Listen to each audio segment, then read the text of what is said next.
Continuamos con la deducción de la ecuación cartesiana de la parábola, caso particular, parte 3.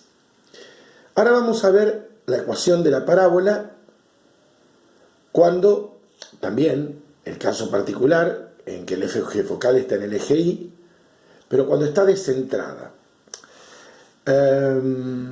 Primero vamos a recordar la ecuación que acabamos de deducir en la parte 2. X cuadrado igual a 2pi, o lo que es equivalente, x cuadrado, 1 sobre 2p por x cuadrado igual a y. Y quiero notar algo importante acá.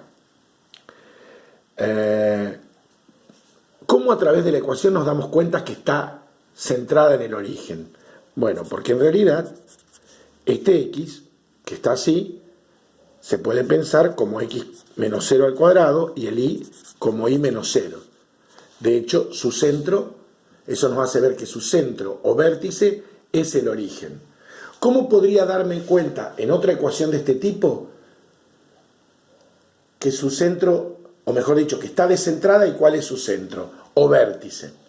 A ver, por ejemplo, escribamos x menos 1 al cuadrado por 1 sobre 2p igual a y más 2. Bueno, fíjense que acá está claro. ¿Esto qué nos está diciendo? Que el vértice o centro de la parábola, ¿cuál es? 1 y menos 2, porque en realidad siempre se piensa x menos alfa y menos beta. Es decir, la ecuación general de una parábola descentrada, el caso particular que estamos estudiando, sería 1 sobre 2p por x menos alfa al cuadrado igual a y menos beta. Otro ejemplo, veamos 4 por x más 1 al cuadrado igual a y menos 2. Esta parábola, ¿dónde tiene su centro o vértice? En menos 1, recuerden que es x menos alfa, así que sería x menos 1, y la segunda coordenada de ese vértice o centro es 2. O sea que el vértice o centro es menos 1, 2.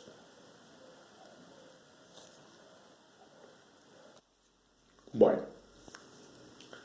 continuamos entonces. Vamos a ver que cuando yo tengo una parábola de este tipo, y igual a ax cuadrado más bx más c,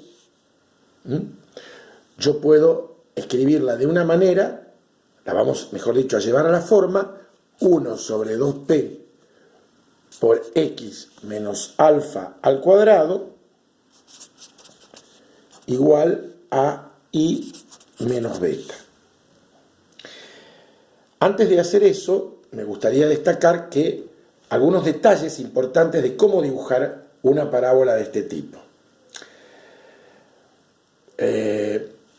Para tener en cuenta, para el dibujo de cualquiera de estas curvas, hay que ver qué intersección puede tener con el eje X y con el eje Y. Con el eje X lo logro anulando la Y. ¿Y qué nos queda acá? Una ecuación cuadrática. Una ecuación cuadrática que ya conocemos. Su fórmula para obtenerla es la resolvente. X1, 2 igual al opuesto de B más menos raíz de delta sobre 2a, donde delta es el llamado discriminante y nos da la naturaleza de las raíces de la ecuación. El discriminante es b cuadrado menos 4ac. Si este es positivo, las raíces van a ser reales y distintas. Si este es negativo, las raíces son complejas conjugadas, es decir, en el campo real no tiene solución. Y esto quiere decir geométricamente que la parábola no corta al eje de las x. Y si delta es igual a 0, significa que tiene raíces reales e iguales, o sea que la parábola corta en un solo punto al eje x. Y la intersección con el eje y se obtiene anulando x. Por lo tanto, si acá lo hacemos, si anulamos x, se anula este término y nos queda y igual a c. Nos faltaría encontrar las coordenadas del vértice, o colita, o centro de la parábola.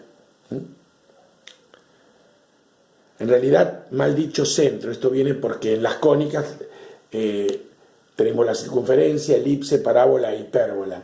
Entonces, normalmente son las coordenadas del centro en todas las cónicas. Acá en particular son las del vértice.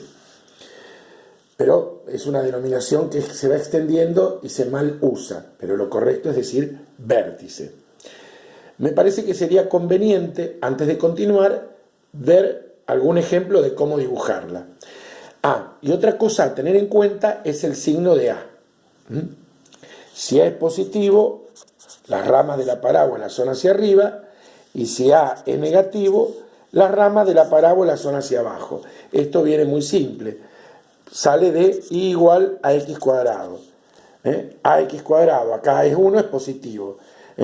Si hacemos el dibujito, tomamos un punto a la derecha, por ejemplo 1, cuando le doy el valor 1, 1 al cuadrado, y me da 1. Y en menos 1 pasa lo mismo.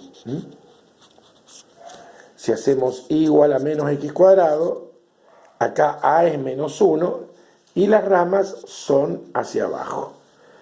De ahí que cuando en una parábola de este tipo A es positivo, las ramas son hacia arriba, y cuando es negativo, las ramas van hacia abajo. Continuamos en la cuarta parte, en la que vamos a ver unos ejemplos y después hacemos esa deducción. Gracias por su atención.